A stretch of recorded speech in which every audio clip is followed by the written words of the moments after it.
Welcome, everyone, to the Overwatch Cavalry Club Scrims Gold Division. Comes Helix Snake looking to get in the back like, ooh, there's one. Nope, there's another. Looking to get in on the brig. Two more? Oh, I think so.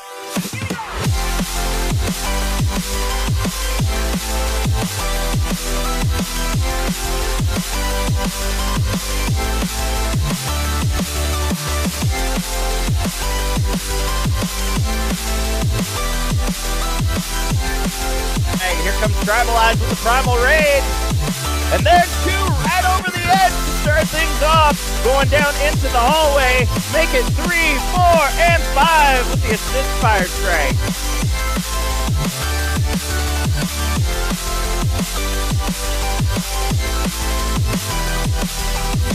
Boot, given the 3 boots.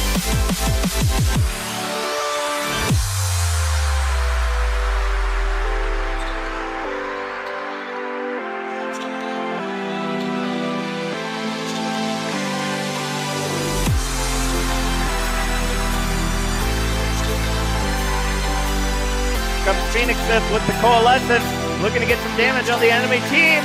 They're all low. 1, 2, and 3.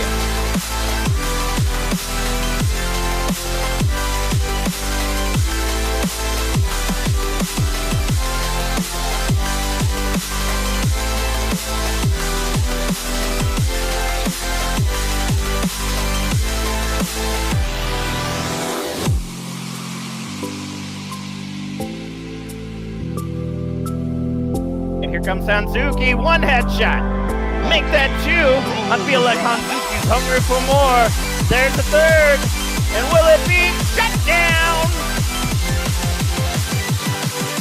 Coming out with the Diva Bomb. Oh no, will it be? Double kill!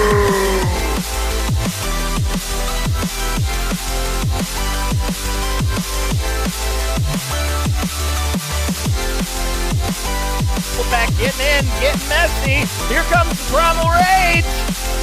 Going hamskis.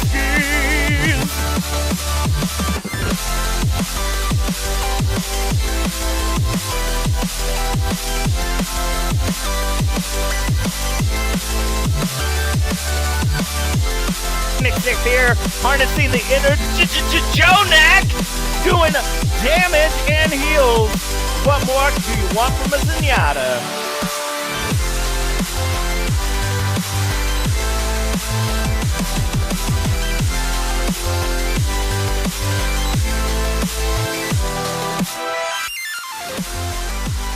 Look, there's a rare Elfie base approaching.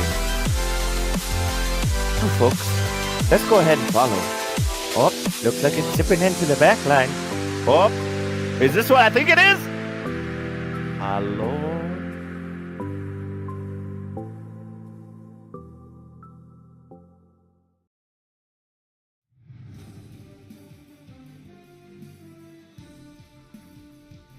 Ladies and gentlemen, welcome to O.C.C. Scrims. Today we have the Gold Division match between Pro and Void. I'm joined today by Peeps and Amano Yuki. How you two doing today?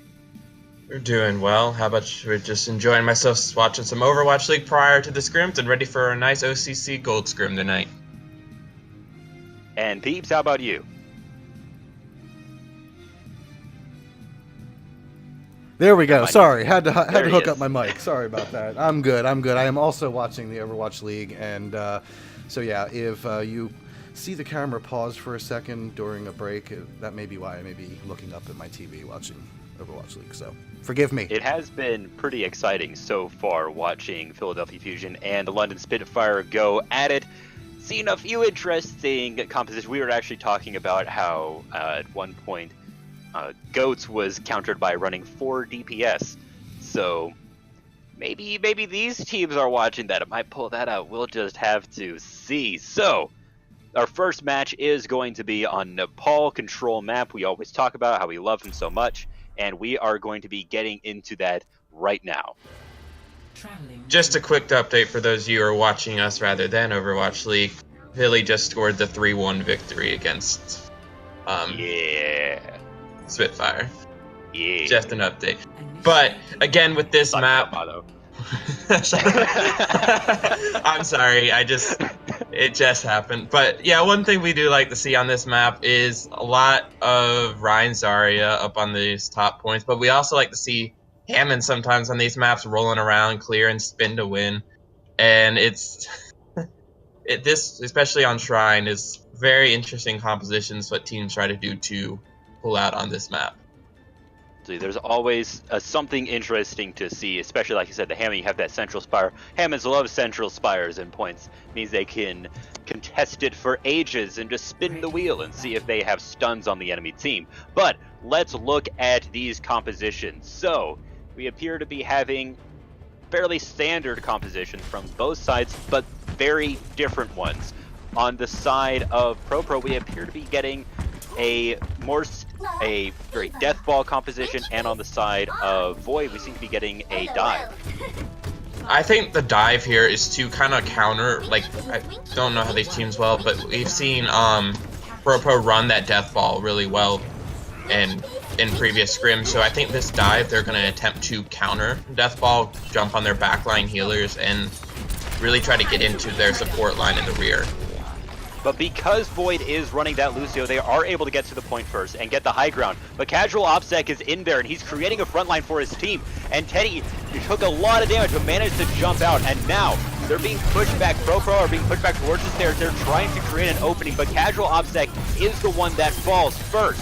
So now they're looking to try and even this up, and they are not managing it so far. They're having a really rough time, but they do appear to be having a little bit of success with Teddy is now down, and Sozen is looking to get back into the mech.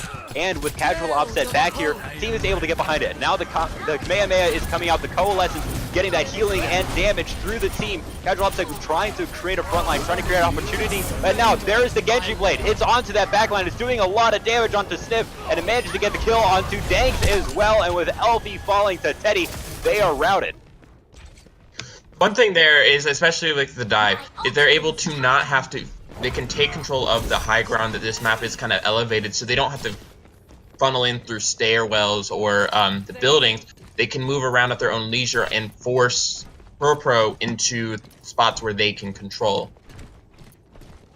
Absolutely, they do seem to be doing that very well now, and you have just that mobility in a comp as well like that. And also one thing to note here is we do have the sound barrier and EMP up on the side of Void, and they will be looking to use that. There is the hammer down inside of the dragon that's doing a ton of damage, and Rip is the one to fall. They won't be able to use that EMP, and Sozen has fallen as well to Helix. And now the Kamehameha has come out yet again. The Hainu, will it pick anybody? No, instead Pika deflects it back into him, and now Sniv managed to kill Helix the cat, and Tribalize has fallen now, and Void, it looks like they are being pushed back pretty well now, and Pro has taken the point. One thing there, they were able to take those because of their ults, but one thing that's going to make Pro really hard to hold is because they use pretty much all their ults. They do have the Grav on there to hold them there, but that's not going to be much because they right now have nothing to combo with it unless Helix Snake can get his dragons back, but we'll see how they can do without a ult hold. And check out Rift in the back line, just staying back there, waiting for an opportunity with Casual OP.S.E.C running in. They may be able to find it. There's the EMP coming out, and the Kamehameha and the Graviton Surge as well. It's doing a lot, and Pika is able to find kills using that Dragon Blade. But now the abilities are starting to come online, but they appear to have this in the bag. Void rushing through the enemy team with a lot of ultimates. Yeah, definitely there, that EMP was huge. One thing, because when they took out Rith early, they were not able to use it on that hold the last fight, but it gave them that opportunity to use it in this attack push. And with Pika's blade, that was really gold, because it stopped their mobility right there. No shields, no Zarya things, and they were able to wipe them out. Tribalize being very aggressive there, and Casual OP.S.E.C just running into the enemy team.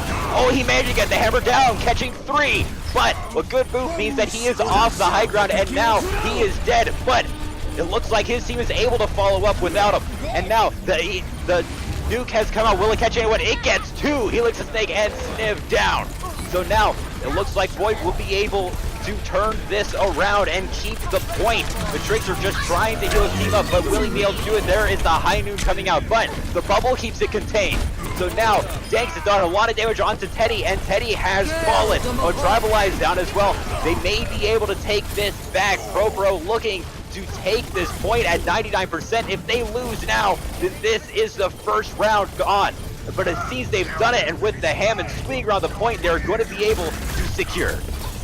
One thing there is we need to see that their communication has definitely gotten a lot better. They're starting to pick off targets, which was a little shaky in the start, but it seems like the Void, or that Pro is finding their footing now and able to counter Void's and it looks like they are not done. They're still going in, and the hammer down managed to catch a few people, and Casual O.C.C is just in there swinging his hammer left and right, and they are able to get just so many kills onto Void. That gives them a lot of extra time on this point, as now they are sitting at 73%. That definitely was a smart play to push him up to that choke, because that hard stagger is going to make it a lot less time for Void to regroup and get onto the point, and we could see Pro hold them right here, and we have a lot of ults coming on the left side for Pro as well. And Rift managed to get the hack off on Sniv, so he is not able to support the team the way he wants to. But there's the hammer down, managed to catch two, but Casual O.C.C dies shortly afterwards and isn't able to do what he wants with it. And now with Sniv dead, they are looking pretty worse for wear. With 99%, 99% double overtime, will they be able to do it? Trickster's just trying to heal. There is the Kamehameha trying to keep his team alive and just trying to do a little bit of damage. There isn't anyone there to support him. He gets knocked out, but he is not dead. And now the team is back. Pro looking to get on the point. Casual O.C.C, he was outside of the EMP, will he be able to do it? He's charging in, he catches nobody, and instead Sniv dies to the nuke, as well as Casual O.C.C. Healthy down as well, Trickster down as well, and that is it! No, one last contest, but I believe they do not have anything left. One thing, like you said, we said earlier, it's the cyber dive. It is good for the mobility on this map, which is important, as well as counteracting the limited mobility that Proteus was running. When they saw this, she probably should have run a dive comp as well to kind of counter that, because Rift was phenomenal on that Sombra with its EMPs well placed and just stopping their movements, and then their combinations both just getting in there. It was pretty well, but it was hard fought on both teams, so it's still anyone's fight for this next map. It was 99-99 right on the end there. So now we're looking to take, if it works out correctly, then Void will be able to take this map if they manage to take this point. And it oftentimes comes down to the first fight. Both teams are running the same compositions they were before, except now Helix's Snake is on Reaper and Sniv is back on the Zarya. So now the fights have started. Both teams trading blows, trying to find an opportunity. Casual O.C.C just so aggressive, pushing in there as far as he can. But now Teddy is on that backline, manages to kill Danks. So now there is a lot of DPS missing, but Sozin is out of the mech. Will she be able to get it back? Casual O.C.C there trying to swing around, get some damage, and Tribalize just flying around, being a nuisance. Helix's Snake managed to kill his doppelganger, Helix Cat. So now, will they be able to find an opportunity? Helix Snake does get a kill onto Rift. This is looking good for them. They seem to have good control over the point, and with Sozin knocked out of the mech again, they are able to take the point, and they're taking the fight a little bit further. There is the Gedule coming from Pika. Will he be able to get into kills? The sound barrier says no, and keeps his team alive. Now Helix Snake uses the Blossom on top of an Earth Shatter and gets a lot of damage, but a good ult from Teddy Jackson keeps him alive, but has to retreat, and that is the end of the fight. Void definitely needs to change this up. They cannot use the dive tactic on this one. They can keep the Sombra, because we know Rift has been really well on that, but with the Ryan Zarya on this controlled room site, like this control room, it's going to be a lot harder to get a dive in there, and it's just allowing for Casual's Ryan to just tear them apart, and they're going to definitely need to run, like they just switched to Orisa, the more standard holding comp. Now, Pro, they were just sort of swimming around the back line, searching for Rith, but Rith was not there. And there is the EMP. There he is. That is a lot of hacks, and there is the nuke. It gets Trickster, and with 3 others down, they are going to have to give this point up. Helix Snake just getting away. That was really nice. The PMP bombs really well in the close sight place. Allows for no shields from Casual to get off, and just slows them down. It just, especially with the Lucio, it slows them down. They can't really get away. They don't expect it, and it's really good in that. That was really good placement. So now the 4-legged anchor just trying to keep the team, give them a good place to go back to and try to control the enemy. A hack on Casual OpSec means that he will not be able to pull his shield up, and he falls. Alfie manages to get a kill on Pika, so it is fairly even, but with Helix Snake falling as well, there's no shield for Pro to hide behind. And so with a good hold pulled in to a lot of damage. Oh, look at Teddy go. He's just trying to get in there, trying to do damage. And for Pro, they're just stuck in this building. But there is Casual OpSec providing protection for the team. Danks is hacked. There's the EMP. Danks falls in the end, but there is the Graviton Surge, and it manages to hold them for a little bit. But Pika getting a double kill with the Riptire. This is a very messy fight, but it appears that Void has come out on top. That was very interesting. I've never seen really a team play that out aggressive from the point and still be really like controlling, because you normally on this map you want to see them hide tight in the room, hold in, and just cover those 2 doors. But this, they played out. The Orisa was playing really forward, and it was really nice to see the combinations of characters and ults that they used there. There is the Coalescence. Coalescence on both sides, and the hammer down only catches 1. And Casual OpSec push up against the wall of Teddy, but breaks it down. There is the nuke, but it is blocked. And so that is a point take for Pro. Honestly, I would say there that the D.Va should have held on to that ult and waited for Riff. Sozin definitely did not need to do that there, and they could have taken the point. They're getting really close to the 95% right now. If they had waited for Riff's EMP up soon, or to hack the Ryan shield, that would have been a lot more effective bond. But that waste allowed them to then stagger back and then allow for Pro to get control again. There is the death. Blossom doing a lot of damage, but the Riptire in return gets 2. But now just Pro is diving on top of the enemy team. Sozin very low, trying to get away, and does not manage it. And now Helix Snake doing just a lot of damage overall in this fight. They are going to be able to defend this point, and with 99%, will there be a contest? There is. Rith is on the point, and Tribalize is there to support as well. And Casual OpSec has fallen to Rith. So now, the main tank down from Pro. Will they be able to hold it? Teddy is there. The Bongos are out. They are getting that extra damage, and Sniv falls as well. And with Trickster down as well, it appears that Void will be able to take it back right at the end. Danks is the only one alive with Casual OpSec. Will they be able to contest the point? They will not, and that is going to be Void winning the first map. One thing I could recommend, if I could recommend for Pro right now, is to counter the Sombra. I know I'm talking about Rith a lot, and I apologize. We'll get to other kick.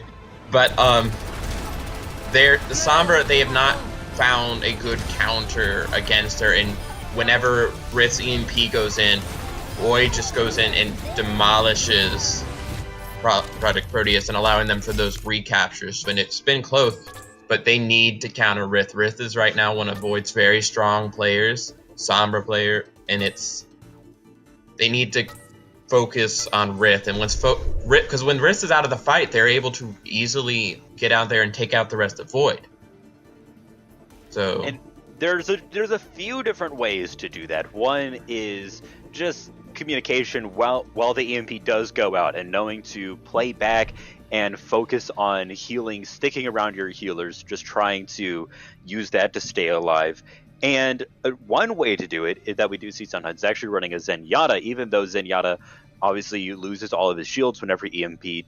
If he is played very well, and if that EMP is predicted, then he can stay out of the fight while having Transcendence, and then can pop his ult when the EMP comes out, and you're able to keep your team alive. And actually, you do have a little bit of a window. The EMP takes a while to activate, whereas the Transcendence is instant. So if you have fast enough reactions, you're actually able to pop that Transcendence out and keep your team alive. So we're going to be going on to our next map, which is going to be Horizon Lunar Colony. We're getting in that now.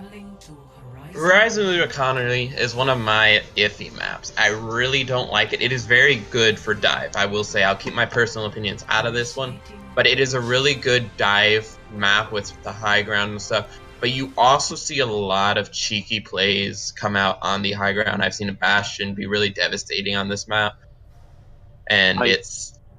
Go ahead. This is where the Moira Meatball was born, which was sort of a predecessor to Goats, the idea of running a bunch of tanks. I believe it was actually 4 tanks back then, and you run a Moira, you're able to heal them all at once and get Coalescence in first fight. And using that on offense was what we saw a lot in this map in the Pro Play and Overwatch League and things like that.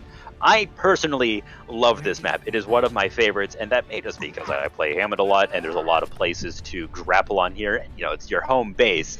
But let's look a little bit at the compositions. So not everyone has been picked on Pro, so let's take a quick look over at Void. They're changing it up. They're going to a Goats composition, but they are going to be running a Moira, which is a little bit different. They're going to be running that instead of a Zenyatta, so they're going to have more heals but less damage. I think that's...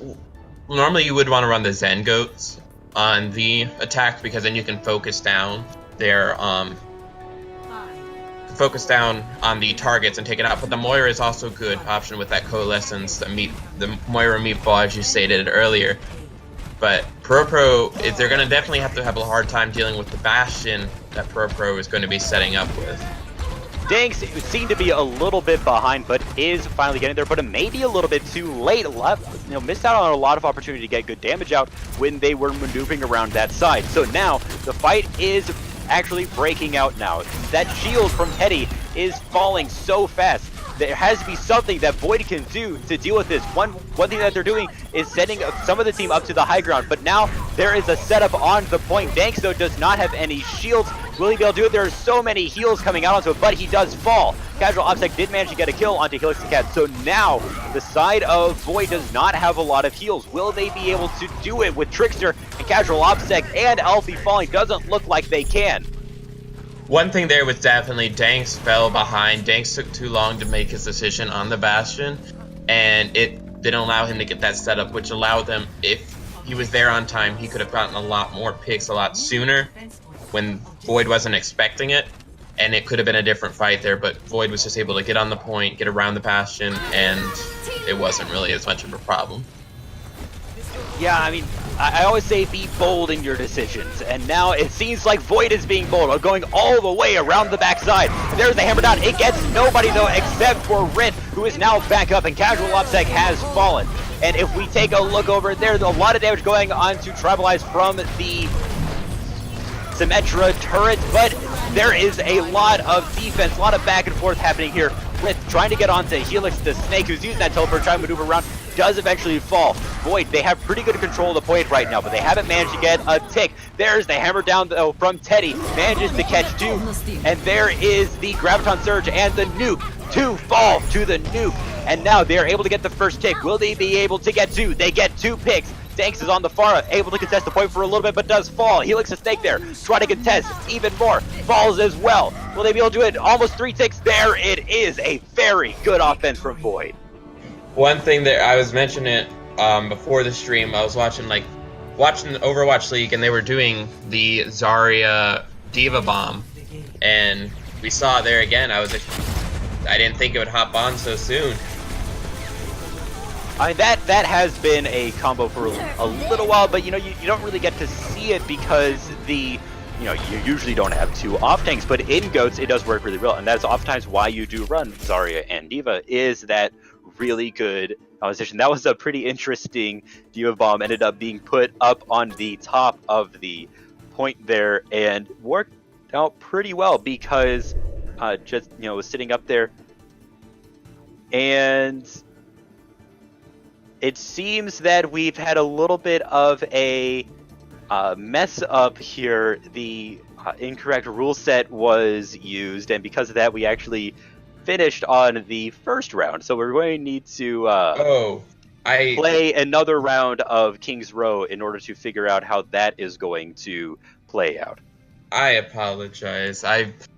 Hosting and analyst, I'm still working on doing both. I thought I had the comp set up, so I want to apologize for that. I was having the same conversation in my head, Litzy. I'm glad you said something, because I'm like, wait a minute, did I really miss something? So how are we going to fix this? Are we just going to play another round of Horizon Lunar Colony, and if Pro manages to push it all the way to the end, then just play a round of comp? Yes, I guess we could fix it like that. But I do need to swap the teams then, because otherwise Void will be on the attack again, unless I can do that without switching sides. That's fine. I mean, that sounds fine to me. I think it's a good way to fix it. All right, so just, swap the teams around, and we will get that. Sorry for that little hiccup there, guys. It does happen. It's an easy setting to miss. How's always say we should just start over completely? We could start over completely. I guess, let's just ask our players a little bit. 1 second. We had a situation like this occur before, and that's how we fixed it. At that point, we had them just play it completely again, and they were upset because then their composition was revealed to the team that they were going against. So I don't know. I guess there's pros and benefits to each, pros and cons to each. Well, let's just make that a bonus game. Let's just get on to the next map. A little bit of. All right, so if that was a bonus game, that happened. That did not happen. All right, we'll come back to that later. Because we have 4 games anyway. If it comes down to a tie, then we'll just go back to Horizon Lunar Colony and have that be our tiebreaker. So, or we could even just say if it comes to a tie, then Void they manage to push it all the way to the end. That's the other way to do it too. Yeah. So we will cross that bridge when we get there. We're just going to go on to our next map. It's what would be the next map? I haven't looked at the map group yet. It'll be Junkertown. All right. Well, again, I'm sorry. I want to apologize. But anyway, let's see if that hiccup will not be a bonus round for y'all. But we got Junkertown, which is our full escort map. One of my personal favorites, just because of the Australian theme. Wish I could do the accent. Sadly cannot. One thing I really like about this map is it's actually the most open map in the game. Right at the beginning, you have these really long sight lines, and I really like playing in that area because of that. And you get a lot of interesting compositions here. At one point, I actually played on a team, and we went a Torb on defense. We had to hold a point that was halfway through the first checkpoint and the second checkpoint. We had to hold that for 4 minutes, and we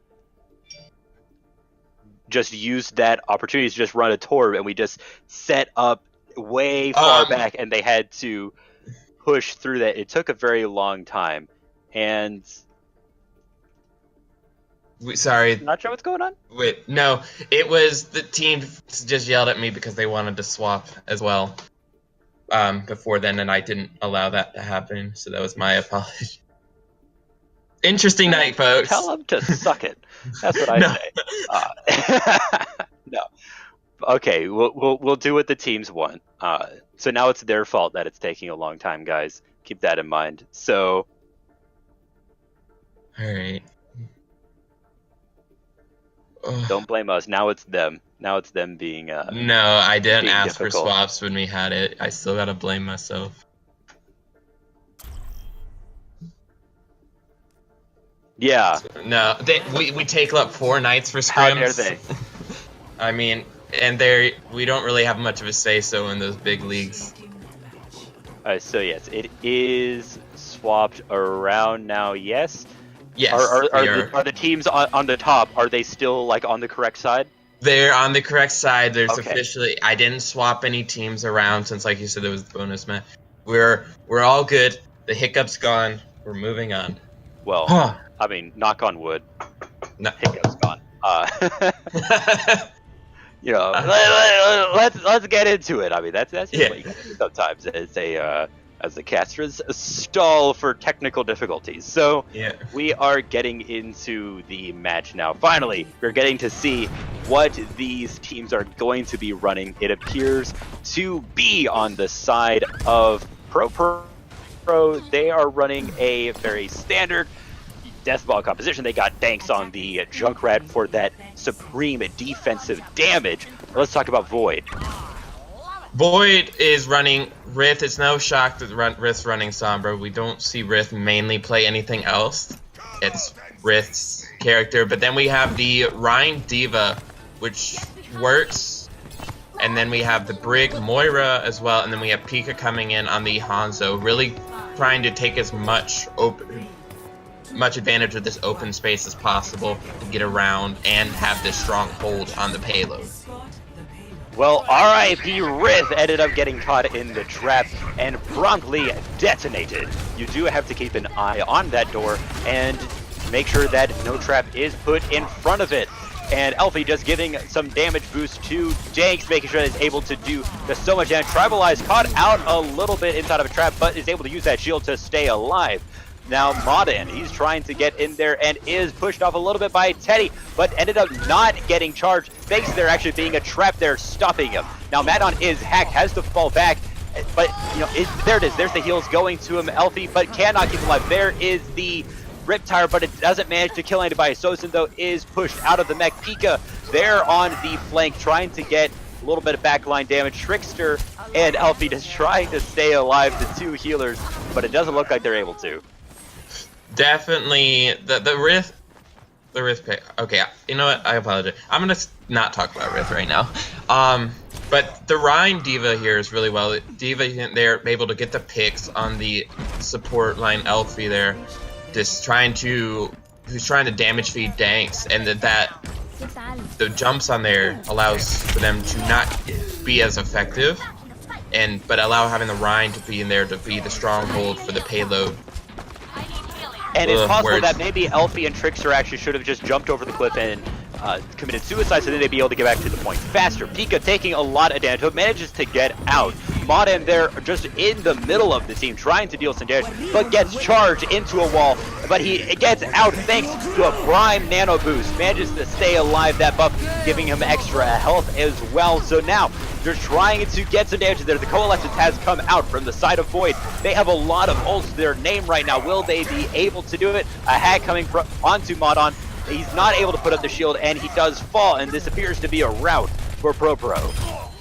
We might want to see a dive comp come out of Pro, maybe to get up, utilize the high ground more, and just being able to jump on the back line, and also to jump on Rith when they do find out where she'll pop up next. But if they have the dive, they can definitely jump on their healers and really concentrate on who they're taking down. They're really spread out, which is not in favor of them. So, look at Teddy just gutting in there, but doesn't manage to land the Earthshatter. But the EMP coming out from Rith gets a lot of people, and so they have to fall back. They aren't able to contest the point quite yet, but Danks is there. Danks is trying to make sure that payload doesn't move an inch, and now Sniv is there to help him out. The Graviton Surge comes out, but it doesn't manage to catch anybody except for Helix, who ended up falling into it, and Helix does fall. So now, look at poor Tribalize. He's taking a lot of damage, but manages to stay alive for now thanks to the rally, but he's the only one left, and with Trickster being brought back to life by Elfie, that appears to be a hold for Pro. That was a really nice choice. The tire in there, going and taking the Diva out of mech, the Sosin out of mech, and then just getting in there, Elfie resing Trickster, just allowing them to keep their people on the point, so they won't have to go for that hard reset, and just really using it to get in, push him, and spread them out. Their concentration was a lot better that round. They do appear to be using that a little bit better. The hammer down does come out, but Teddy blocks it. It doesn't get anybody. There's the Rift Tower from Danks. It's going around. It's going out to the back line. Manages to catch Pika, but Wolfpack is down as well. There is a nuke coming out. Will they be able to get behind it? Not. They manage to stay alive, and now Teddy is right there in the middle of him. Will he be able to do it? He pulls out the Earthshatter and manages to catch Elfie, who falls, but Teddy does fall in return. But Modan is down. There's no main tanks on the field currently, and the Dragons are on the point, and it appears that Void is able to push it to the checkpoint.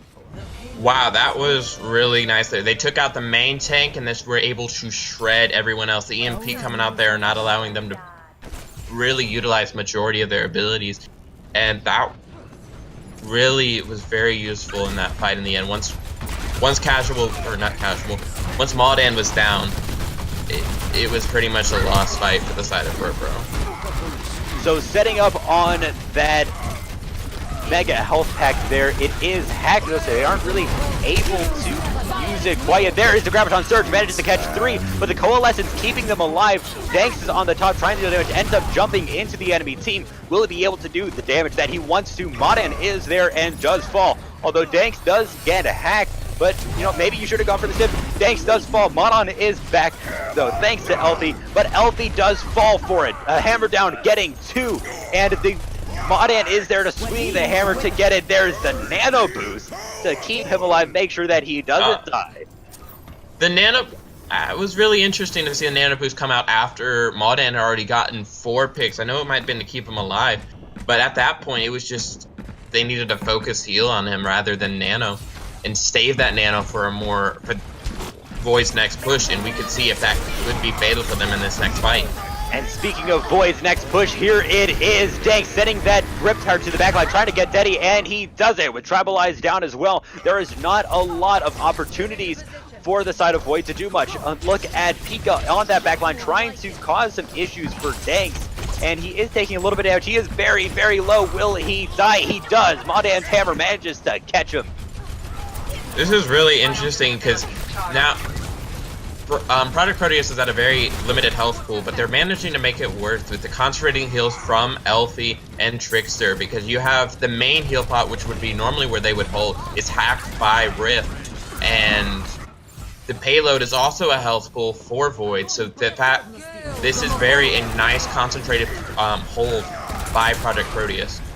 So the Graviton Surge does catch Teddy Jackson, but he survives thanks to a Coalescence from his team. There's the EMP from the back line, and there's the hammer down. It gets 2. Trickster is trying to get away, is very low, uses the anti-nade to try and stay alive. Very, very low. This might be a pretty devastating stall for Pika.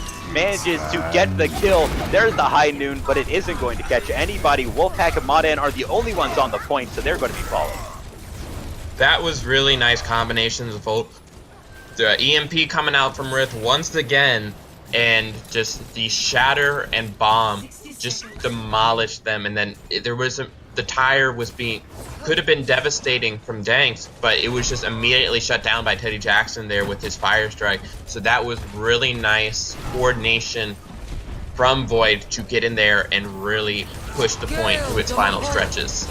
Modan's ultimate is up, so he'll be looking to use that too. But Pika in the backline with the Dragon Blade manages to get a lot of damage off and gets Danks. And Wolfpack as well. Not a lot of response to take him out in the backline, and so he's able to do a lot of damage. And look at Void, they're all very, very low, but managing to stay alive. And with Modan down as well, will they be able to hold this? Will they be able to push forward and take out Void? It's coming down to the end, 0.5 meters. They have to stay on it. He looks to get incredibly low. There's the hammer down. Helix Tag just barely managing to stay alive, and there is Miv falling as well. And with Danks, Modan's the only one left, so this is GG for point 1. One thing that I've noticed was Trickster was getting some really nice anti-nades on Void, but Project Proteus was not following up on those nades and focusing on other targets rather than the anti-targets, which an anti-target is very devastating because there is no healing being able to be done on that target. So it is very easy to clean up those targets. But their focus there was not on point, as you would say. They need to communicate more on those targets, listening to Trickster on their Ana, and start focusing down on a set targets. Healers first, because their healing tonight from Void is phenomenal. And one thing that is interesting, we did touch on it before, is right at the end there, we saw Pro using a 2 main healer composition, which is something you see fairly often, but I often find that it really never works as well as you want it to, because having an off healer, you get a lot of utility there, and I think that utility is incredibly important. I think that's why one of the reasons why goats work so well is because you have a lot of utility and a marginal amount of heals. They're able to keep these large health pools alive by the end of the fight. So now Elfie is running the Zenyatta, so looking to get those damage orbs out and the Discord orbs to create more damage. What will really... The Zenyatta is definitely a big pick here because of the Transcendence can block a lot of Void's ults, which they have been using to push in on the fight, but it will all depend on if he can, or if Elfie can stay out of the Sombra's EMPs. Because that is going to be really important. So now the grenades are coming out and the fight is starting. Mondan trying to just protect his team and create just a wall for the team to hide behind it. He seems to be doing a good job of it now. And Danks just trying to get onto the backline, trying to get some damage. Takes a lot of damage, but uses the recall to get away. Elfie is the first to fall to Sozin. Manages to just get onto the backline. Sozin, though, is out of the mech and does fall. Wolfpack is on the Reaper. Good thing to note here. So they're going to be looking to just close the distance and get in there. The bubble keeping him up, keeping him topped, make sure that he doesn't die, and just more damage for Sniv. Sniv is hacked, though. Will he be able to get away? Seems like he will be able to for now. This really long, scrappy fight playing out, and a great hack ensures that Mondan is not able to use a counter charge to knock down, but Wolfpack does manage to get Teddy Jackson in return, so no tanks, but it appears that Pro has fallen back. Definitely the pick Rift, and they're working that backline on the Zen. It's going to be a lot harder to keep Elfie alive, making it... Oh, jeez, I can't word tonight. I apologize. It is fine. The Coalescence is out, keeping Pro alive as they push forward. And there is a Riptire going through. Mondan manages to block it with the shield. And so, there's the Graviton Surge. It catches 3, but the sound barrier is trying to keep the team alive. Boy, though, they've taken a lot of damage, but they have gotten out of it. In fact, they are turning it around. Elfie, one of the only ones alive now, and Teddy is just pushing forward and appears to be a rout for the side of Pro.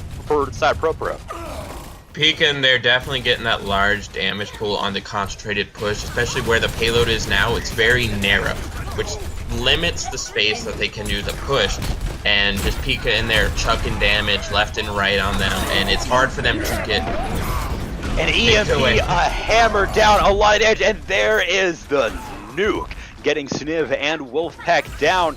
There is nothing left that they can do, and now they have to regroup yet again. That was smart. Rith hacking, going and taking out Rith, knowing that, or Rith going out and taking out Elfie, knowing that that Transcendent was coming out, taking him out, and then allowing for those ults to just go in there and demolish them like they have been most of the night. House of Homie saying that Elfie and Sniv need to start cracking the whip and getting a little bit more coordination on their team. And I would have to agree with that. Wolfpack, though, in there, doing a lot of damage, and manages to get tribalized. And now look at Teddy, is out from the team a little bit, slowing down thanks to the shield means that not able to maneuver with the rest of them. And now they are able to finally push the payload forward. They don't have much further to go into the first checkpoint, but it is just the first checkpoint. They only have a minute left. 60 seconds. Wolfpack's switch there to Reaper could be game-changing. That ult there, really nice. And just being able to focus down the hard tanks that they're doing. There is a Transcendence coming out, and Pika's Riptire does get killed. So now, Helix Head using the Coalescence to keep the team alive, but with Teddy down, will they be able to do it? Danks taking some damage from the Coalescence and does fall to it, but Trickster manages to take out Pika, and now it's just a matter of cleaning the point and pushing it to the end. That definitely, Coalescence there was not, using it as an offensive ult was not the smartest idea. You never, because this doesn't do enough damage as really, so using it as a more defensive ult would have been a better use of that and might have been able to hold on this second point. Elfie, the lone pusher of the payload, while Pro creates that front line, and they are pushing it forward. The Coalescence being used, keeping Modan alive so that he can just keep on swinging away. And with the bubble on him as well, is able to just continue going, taking out Rith, taking out Helix the Cat, taking out Sozin. There is a lot of push coming out here with Pika falling as well. They push it all the way to Void Spawn, and they don't seem to be backing off. They're just here. They're just pushing forward, and with Teddy off a little bit, Modan ends up charging into a wall, doesn't manage to make that connect to what he wants to, and looks like they're finally falling back from that very aggressive push, and the payload is almost all the way to the checkpoint. One thing definitely there with that aggressive push, it could go in their favor, like they're saying, like it was going, but with the only one healer there, if they start getting picks, that's when they need to know to back off, because, and with the limited time they're at already, they could end up C9ing. And with limited time, they are taking a lot of damage. The EMP did a lot for him, but Pika does fall to Mata and wasn't able to get out enough damage to the German tank. And there is the Graviton Surge. It catches 3. That is a lot, but the sound barrier's there. Wolfpack and Danks, though, they're doing a lot. And the nuke doesn't manage to catch anyone thanks to just hiding behind the payload. There's the hammer down from Teddy against Wolfpack and against Trickster. Trickster, though, got the bubble and managed to stay alive, but ended up falling in the end. With just a minute left, they have to create some sort of opportunity for themselves. It looks like even though they're down a little bit, they are not out. They are pushing forward, just trying to create an opportunity, but both the tanks fall. So now it's just Sniv there trying to protect the team, and Elfie trying to do a little bit of damage. Danks trying to get those rockets off to get damage, but I mean, Pika is there, and Pika is a very good counter to Dank, but there is a Transcendence keeping everyone alive. They're just grouping up, and that is buying some time for some teammates to get there. And speaking of teammates, and now Trickster is there dealing, but bringing out some help. There is another Graviton Surge, and combine that with a Coalescence, that is a lot. But Bob is here. Will Bob be able to do much? Doesn't look like it. With Sozin falling, and that looks to be the next checkpoint. That was that. Wolfpack got in there being aggressive, or that's what they needed. Wolfpack was playing very passive on the high ground, but he was looking for that opportunity. He did have Blossom there, but he didn't even need to use it there with that Graviton, and just, it was a nice save of an ult there, which allowing Pro to save it and protect, because they don't have much time left. They have a minute and 30 to get it around, and they need to be very time pressing on this. And Wolfpack took a lot of heat. They are being so aggressive right now. Ended up getting charged into a wall, but is back into it. And Teddy does fall to Sniv, trapped in that room alone. But Mata, and he ended up getting moved towards the enemy team and does fall. And it's just Elfie pushed to point, not able to protect her team using the Harmony Orders because they are being so aggressive. And with Wolfpack there trying to hold a front line, Modan has a long way to go to get back. It's really what needs. They had to play aggressive because they knew they didn't have much time left, and they need to make as much space as possible to get the payload there. Because right now Void has the payload or the spawn advantage, and Void is very well at holding things, as we've seen tonight. And they know that Void is going to be equally as aggressive back, and once they get set, they could potentially not regain the point. That was a big point take there, burning 3 ultimates to shatter the EMP and the Nano Boost, but that means that they only have 2 to their name right now. But so to the side of Pro, but the grab is going to be coming up soon, so they may be able to use that properly. Rith, though, is looking for a little bit of opportunity on Elfie, who ends up getting caught out a little bit. There's no bubble there to protect her, but it is now on the point. Pika burning the high noon to try and create some space. Gets 3! Modan, thanks, and Sniv down, and there is the nuke trying to create more zoning with Trickster down. This appears to be it. This is it. Void takes the second map of the game with a team kill. That was really nice. And then Pika coming out with the triple high noon, they were not ready for that. Project Proteus they're playing a really strong game. I don't want to say that they're not, because we have seen pretty good fights all night, and I have enjoyed watching them both. So we could see Project Proteus come back from this, because you got Modan here with his 4 Reinhardt kill, and yeah, we saw the EMP there, or the Nano Boost there. I mean, he had 200 health, I think.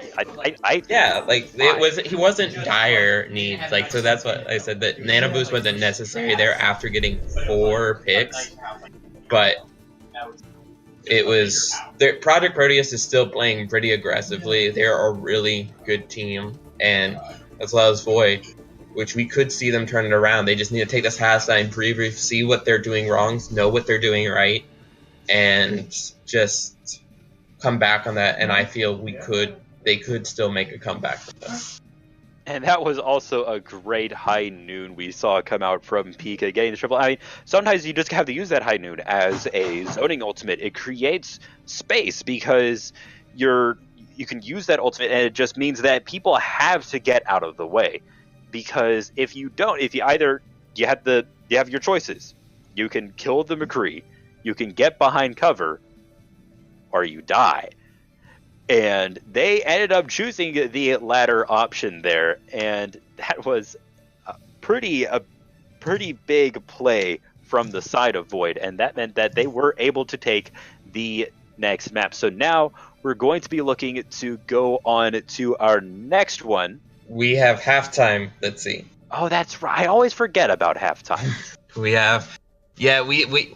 should have done halftime after if it wasn't the Horizon bonus map, so I understand the little.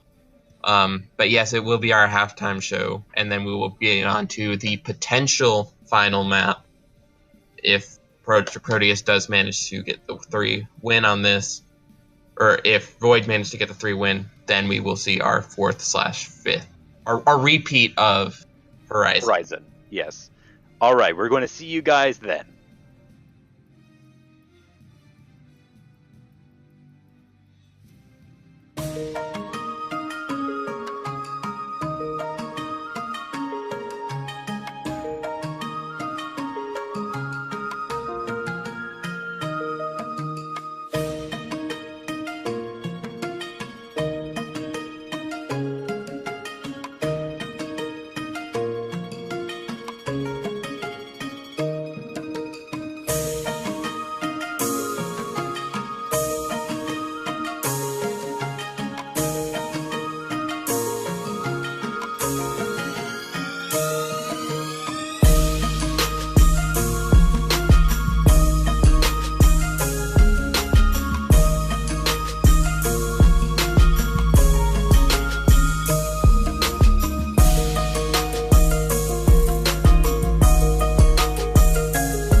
Ladies and gentlemen, welcome back. So, we have had a pretty interesting series so far.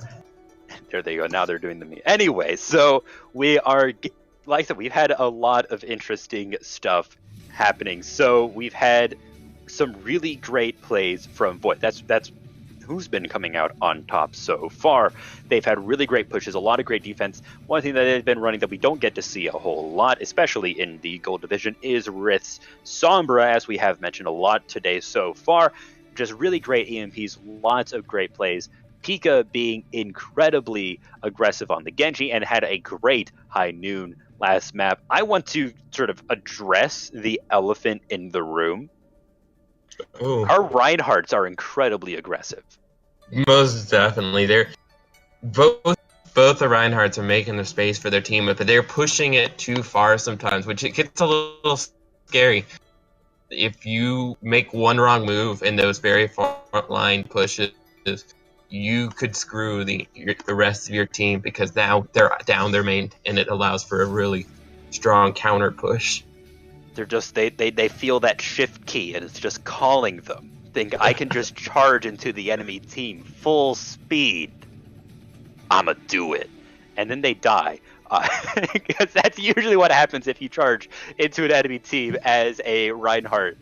But that's just how it goes. So our next map is going to be King's Row. So the very good has been here since day one. A hybrid map. First you have to take the point and then push the payload all the way to the end. Yeah, definitely one thing we like to see on these maps are a lot of Ashe and a lot of Widow. Definitely the snipers come out on this map, as well as the Rein Zarya on both sides. It really brings you back at being one of the first classic maps that you have, and it just really brings you back in some nostalgia to see some of the old classic comps come out on this map.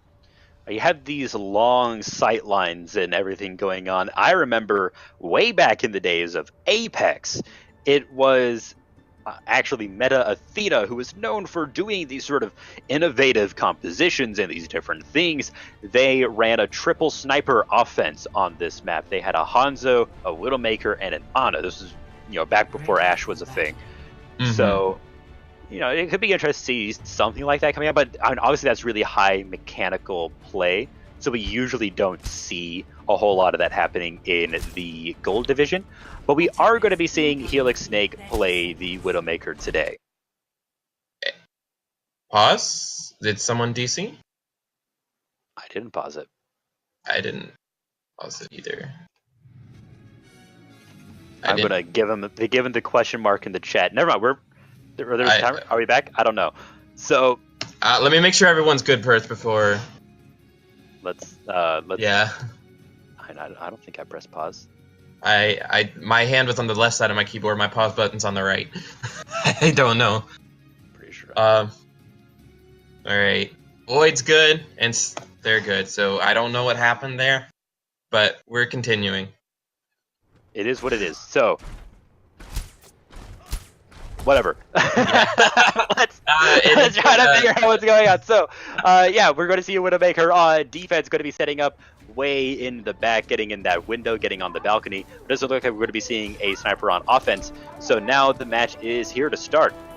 So one thing I would really keep an eye out for is Wolfpack's and Pika's Genjis. They were definitely both deadly in the Silver Division, and when they both played in the Silver Division, and they could be equally as aggressive in the Gold. So that will be one thing to watch out, is those Genji duels. So they're sort of looking to prove themselves, prove that they are indeed, Gold level players. So Rith just going on, trying to get on Helix Snake, but Helix Snake see the predicted and just went up to the window just in time, trying to get some damage out. But Sozin is trying to move that way as well, but Wolfpack ends up blocking Sozin and just doing a little bit of damage. They're pushing them off, and now it is time for a bit of an engage with Teddy Jackson rushing in, but gets caught by Elfie's Junkrat bear trap and ended up getting stopped in his tracks. Got that huge anti there by the Ana, which was Helix the cat. Gonna make it, well, not Helix, Casual, wrong team.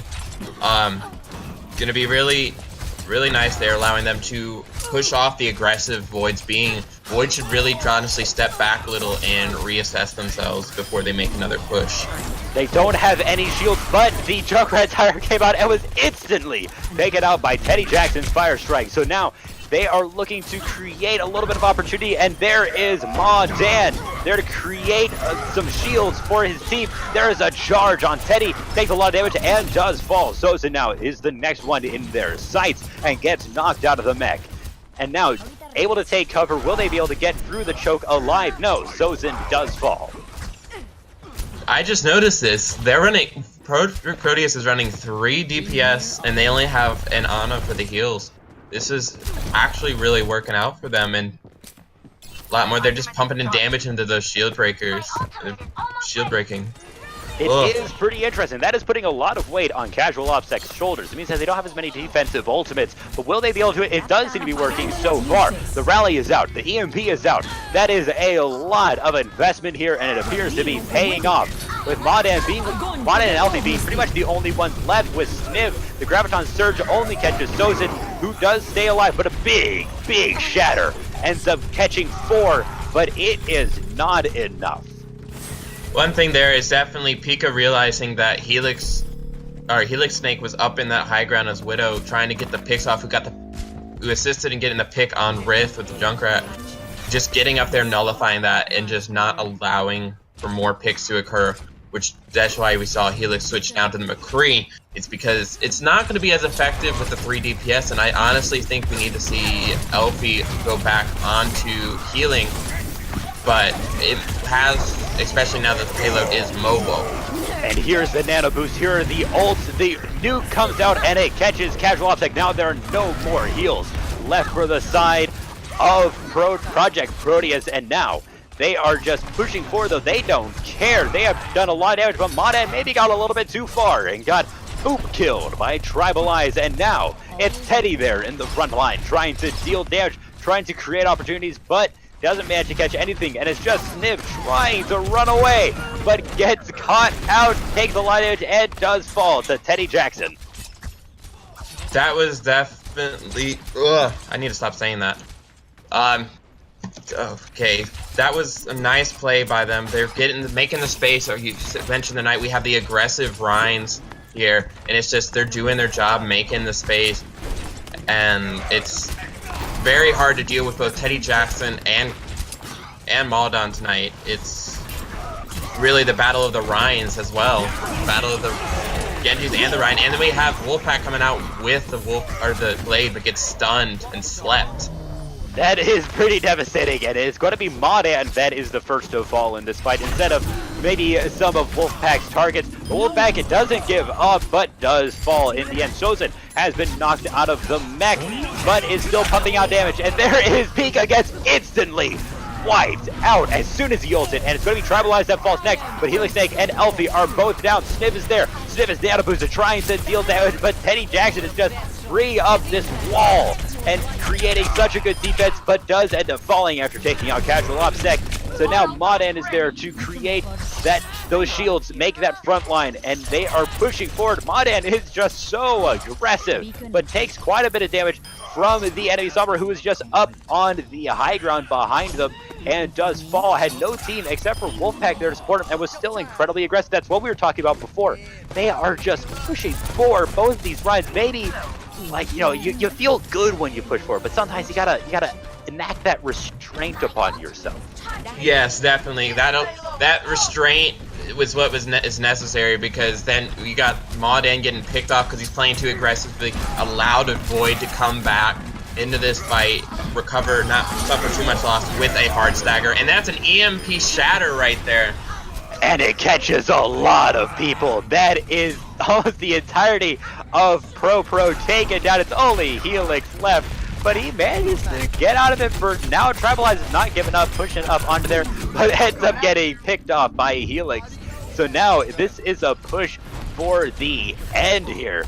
And Rit taking the high ground, but Wolfpack, you know, has his number and is on there. There is the Graviton Surge. That is a lot of people caught in it. They're taking a lot of damage. They have to guard the high noon, and they end up taking a lot of damage from other places, but is not enough to take him down by using that nuke to create some good space for him. Teddy, incredibly low, but he doesn't fall quite yet, and ends up, oh, he's so low, and gets killed by Elfie. Just a good punch to the forehead.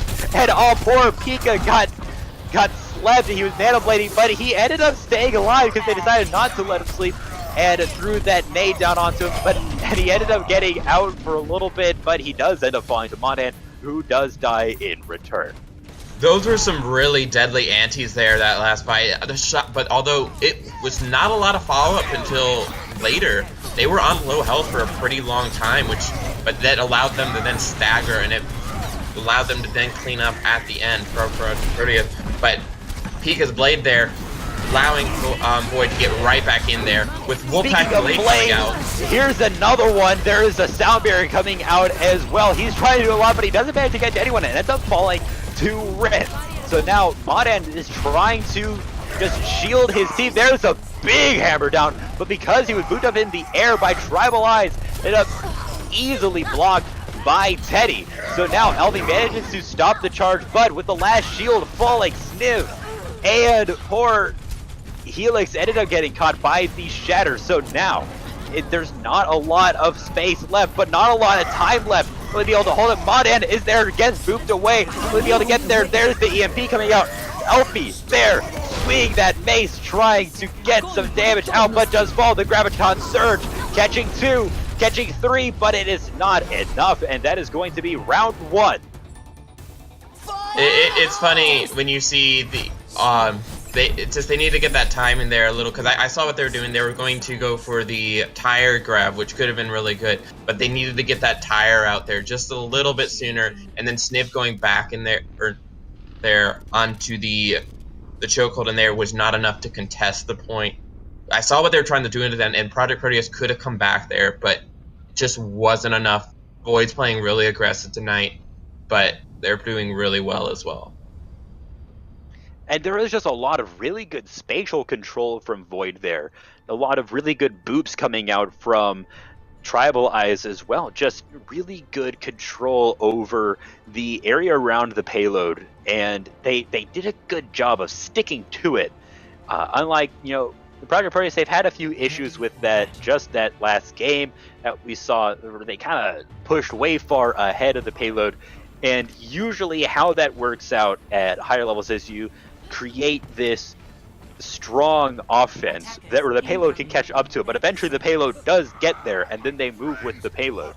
And I think that they have having a few issues with that, is they're just kind of taking the fights as far as they can. So let's take a very quick look at some compositions here. We see on the side of Project Proteus still switching up a good bit, but we have the Rhine Ziva, we have the triple. We got a Goats coming out of Project Proteus with the we got the Ana Lucio and then the Brig. It's pretty standard, not Zen Goats. And then we have the 222 coming out from the side of Void. Pretty standard what they've been running a majority of the night. And see where it goes. And this is Ghost just rushing in there, but there wasn't enough heals onto Modan to keep him alive. The team they decided, Modern went straight in while the rest of them went around the statue, and that ended up creating some problems for them. But will they be able to turn this around a little bit? Looks like they don't have enough damage too, with Elfie falling to tribalize Lucio, and now they are just pushing forward. Void is trying to create some opportunities, but they have to be careful because one death here could mean a very long respawn time. Definitely. But the thing here what's working for Void is that long range, they got playing long range, which is very ineffective against, effective against Ghosts, because they're able to punch and damage from a distance and avoid the meat ball of death coming towards you. And there the dragon splits the team in two, but ends up not doing enough. It only gets casual OpSec, and now Helix the Snake manages to take out Teddy. But Helix is out of the mech as well, so they're trying to create opportunity. Modern ends up falling. He was very, very low. It was anti-nated. A good stun coming onto Sozin from Wolfpack. They're trying to push forward. Oh, the rally ends up getting canceled out. Boostio is here trying to do some damage, but isn't quite able to do it. And Void, they're pushing forward. There's a Boostio of their own. They're just they're just rushing in there, doing what they can, and they maybe didn't. Boostios?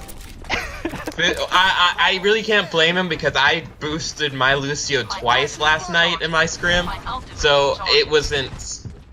It happened. I'm pretty sure the one on Tribalize was intentional though. But now another fight. A Graviton Surge has a lot of damage, but the sound barrier is there to protect them. But the big shatter coming through. But the Graviton Surge inside of the dragon takes out the entirety of Pro except for Sniv, who gets hacked and gets killed. Only a minute 50 left. I am speechless right there. That had to take some really nice coordination. It was looking like Project Proteus were getting very aggressive in there, getting the picks with their Graviton, but then they did not get the target. They weren't calling and knowing their ults because they didn't know where Pika was on the Hanzo. And just the Zarya was there as well. The grab dragons there was a big game changer for the side of Void and just allowed them to hold this point. See guys, Goats is not a free win. You can play against it, but this seems to be the push. That Pro needs a nano boost. Reinhardt just rushing in there, dealing a lot of damage to Pika and ends up getting the kill, and appears to be a point clear for the side of Pro to finally be able to take the first point. That was... We gotta see, because Goats is not being strong. They got the nice push, but they relied a lot on their ults for their Goats push, and we could definitely see a change around on a moving payload rather than the stationary control point target that we had here. So they're definitely gonna have a hard time going against Void on this more mobile front. Right, Goats, you have to engage on the enemy. You don't want to be the ones getting engaged on as Goats. So you have to leave the payload in order to take fight. So every time there's a fight, you gotta push forward, wipe out the enemy team, go back to the payload to push it. Rit in the back line has the EMP. There is the EMP. It catches a lot of people, and the Dragon's coming through as well. Splits the team in two and gets Wolfpack. And now Helix Snake, getting pretty low, ends up getting knocked out of mech. Elfie, so low, barely staying alive thanks to casual OpSec. But casual OpSec does fall, and now it's Elfie trying to get away and does manage to get back to the spawn, but that is a great hold from Void. That was huge, Rit, especially with like what we were saying with Ghost Comp. You don't want to be jumped on, like you want to be doing the more aggressive, especially because you're playing very close up and grouped. You can't leave the payload, and Rit's EMP is perfect for that counter. And then we're gonna see them attempt to recapture the point right here and push it forward. Let's get them cheeks, boys, as Loudtrek says in the chat. So, Modern pushing forward, and he's nano boosted. He's doing a lot of damage, and he feels powerful. But the sound barrier comes out, and he wasn't able to block the Earth Shatter from Teddy. And Teddy managed to catch two with it and got Elfie in the charge. But there's the return. It catches three. And with Teddy, he's solo, he's left. He's nano boosted back, though. He's back at full, and he's swinging away. But both the Graviton Surges come out, and you do not want to be close to Teddy here.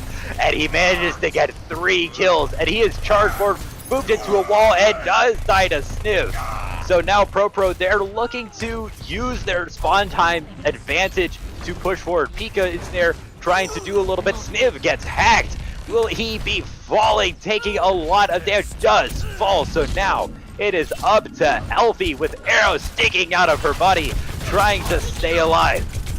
One thing I've noticed here is Pika's staying in the back line really well, and he's trying to get picks as much as he can, although it does do an disadvantage for when he gets staggered, when he's like being pushed back, and it's not as effective as it normally it should be. Elfie gone back for the taxi, but the EMP comes out and it catches quite a few. But the sound barrier there, Elfie, they're just in time to save the day. And now it is time for another team at the return. Earthshatter catches Sozin. Will Sozin fall? Ends up staying alive. The Nano Boost is out.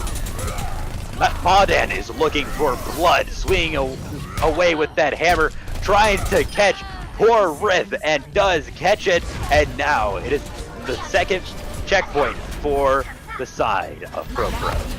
They are definitely falling a little bit behind on time than like Void was, but they are making a steady pace with this GOAT comp. But Dread, we got Pika coming out with the Dragons, taking out Sniv, and just moving on.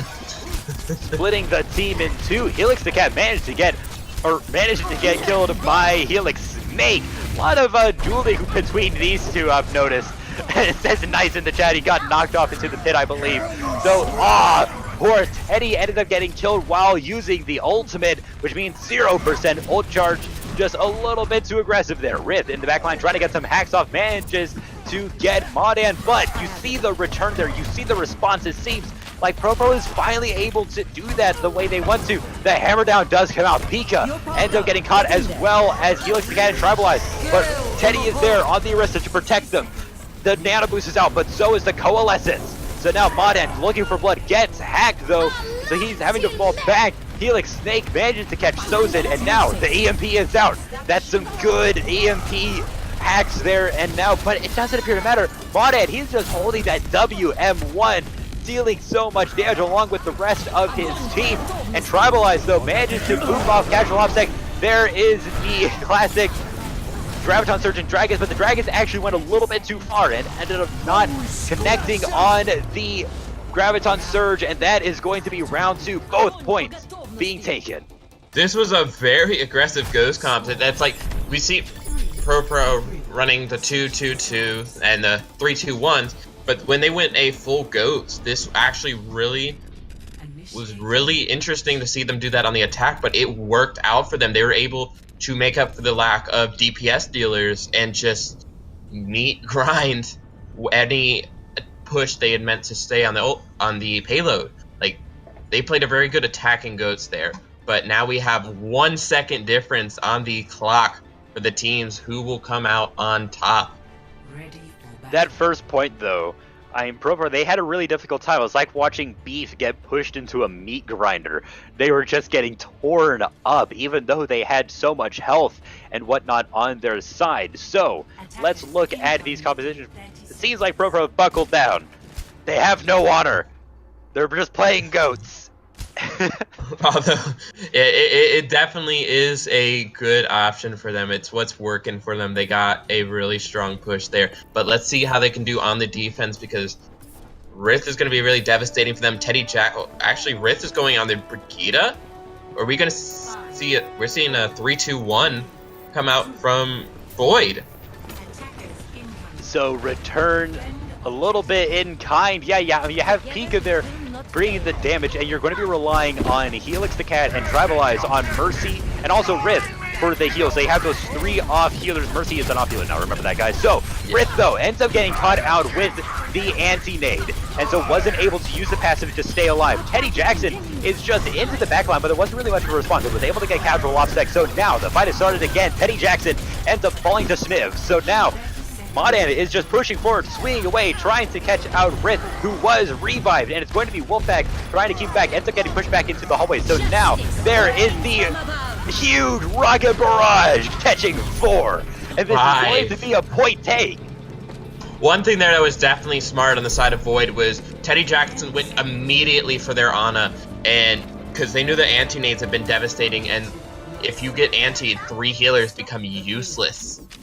So that smart pick on casual aspect there as the Ana was definitely a good play, allowed them to play aggressive, and then that barrage was huge there. Pika just coming out on the far, getting damage boosted, making the space while they leave Teddy on you have point. that Farm Mercy. That Farm Mercy is so hard to deal with if you don't have a very specific way to take care of it. And, you know, Pro, they don't really, because they're running ghosts, they don't have the range that they need. They're a close range composition, and they're getting torn up in that little room. Teddy Jackson's there to swing away, as well as Pizza sending in that AoE damage, and it's going to be 4-4 to Helix Snake, last one alive. So that's a team kill. They're just in overtime, and they're pushing this so far, they cannot leave the payload. All Pro has to do is win one fight, and it's going to be the end of the round, and it's going to be their turn to try and push it. But this is such a good push from the side of Void. Yeah, it's really nice. Pika going out with the damage, but we could see it change, but it's going to require a lot of ults from the side of Projekt Proteus because they don't have that hit scan to deal with Pika. And here comes the bomb, but blocked by Teddy and Hammerjack going back. That is a huge hammer down. Will they be able to take this next point? Didn't know that Prepara has a lot of bolts on the side, but Pika in the backline manages to take on Madon using the Rocket Barrage, and Wolfpack does fall as well to Rift. And now it's just a brawl. It's a fight for the death. And now, will they be able to do it? Teddy is just swinging away, trying to take out Sniv, and does. It's only Elfie left, trying to contest the point for as long as she can, but she falls. So DC! Oh, but he'll be back.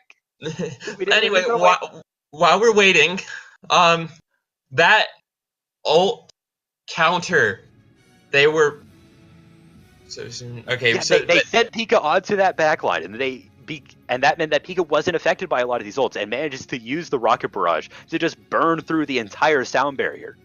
Yeah, and then you ended up, what was supposed to be their recapture, with Pro's recapture the point to win the team fight, ended up they used all their ults to get nowhere. And that is very hard. I feel for Projekt Proteus right now. That is a very hard thing to take, knowing that you're using everything you have, throwing everything you got at them, and it wasn't enough.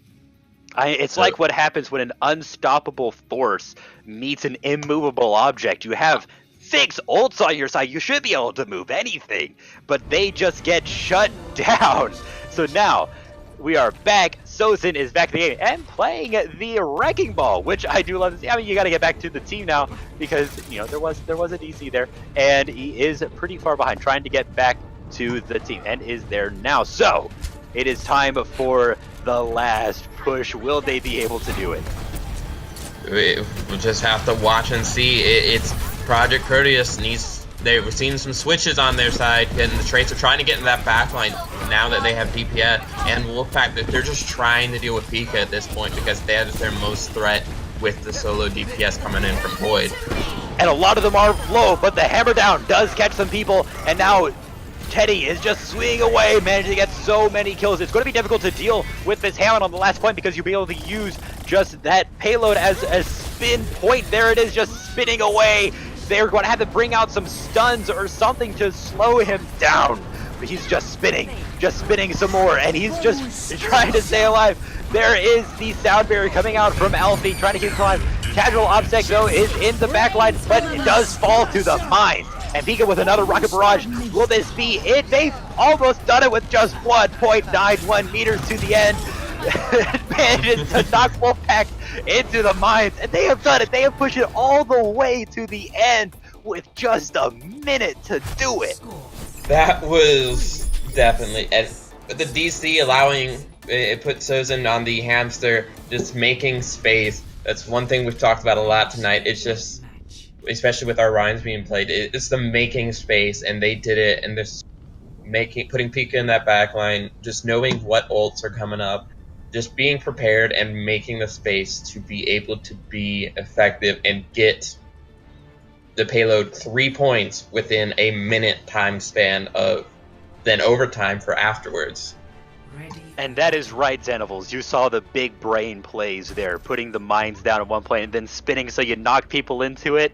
I love it. So now this is time for the final hold. And let's take a very brief look at the compositions coming out here. Let's take a very quick look at Void's Pika playing the Mei.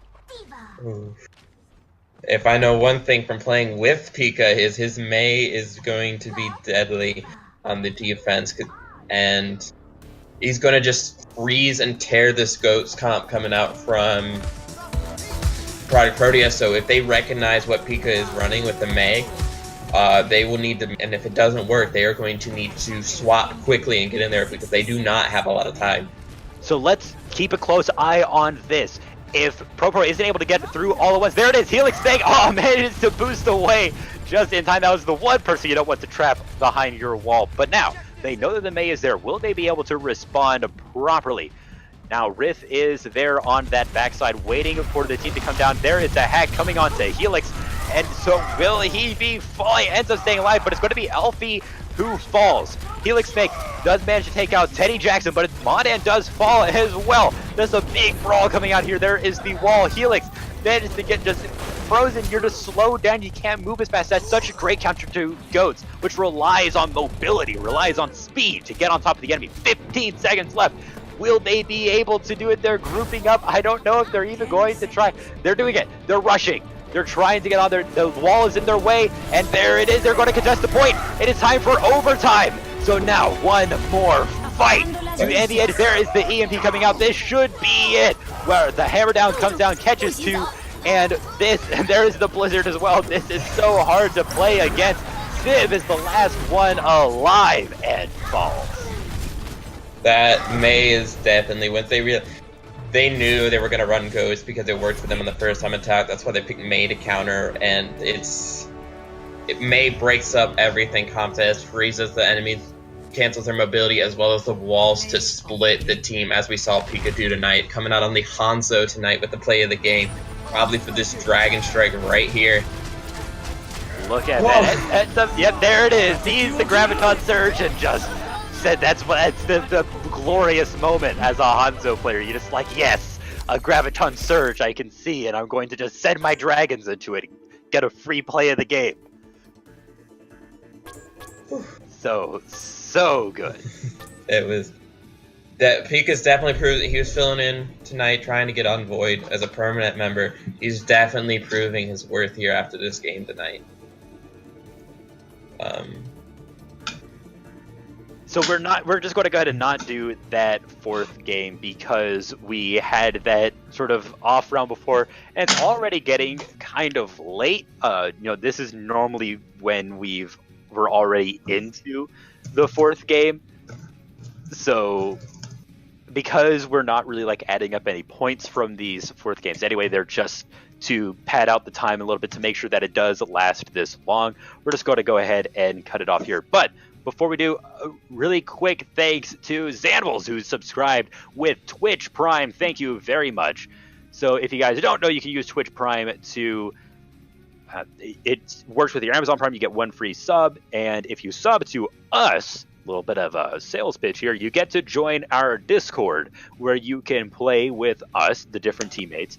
And also, if you do want to play for any of these teams, if you're silver through diamond, you can put in an application and apply for one of the teams. And if you are above that, if you're master or grandmaster or even top 500, you can come in for a coaching position.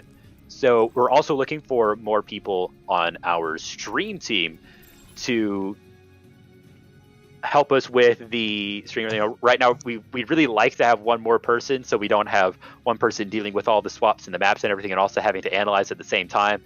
And so if you do want to help with that, just contact us. The link's in the description. You can fill out an application. So now let's talk about the MVPs of the match. Peeps, we haven't heard much from you. We haven't given you much time to talk, so let's start with you. Who do you think is the MVP of the match today? I am going to go with Rith, who I think was my player of the match last time that she played. But yeah, I mean, it's just so fun watching the havoc that she causes. It's very amusing and fun to watch.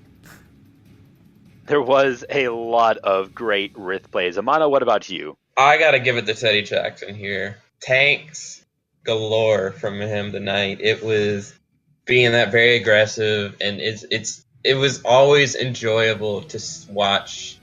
I mean, I was watching everyone, but he was always an enjoyable one to watch, as well as Rith. I still can't hate on my Rith. but it was Teddy Jackson's going to get my play tonight with his amazing grind plays tonight. There were a lot of very big shatters. We'll go with that. Very big shatters. I think for me, sort of the hidden person there who was creating a lot of really good work was actually Sniv. And not just Sniv, but also these are on the side of Void. They did a lot of work, the both of them. And so just creating those openings, using those Graviton surges, I think those two are going to be my players of the match for both teams respectively. When you see these Reinhardts charge in, how on earth do they survive? And it's usually because they managed to get a bubble from their Zarya player. So that is who's going to be getting it from me today. Fair plays. And so, everyone, thank you very much for watching. I've been Velitzi, joined by Amano and Peeps. We're here with Overwatch Cavalry Club Scrim. See you all next time.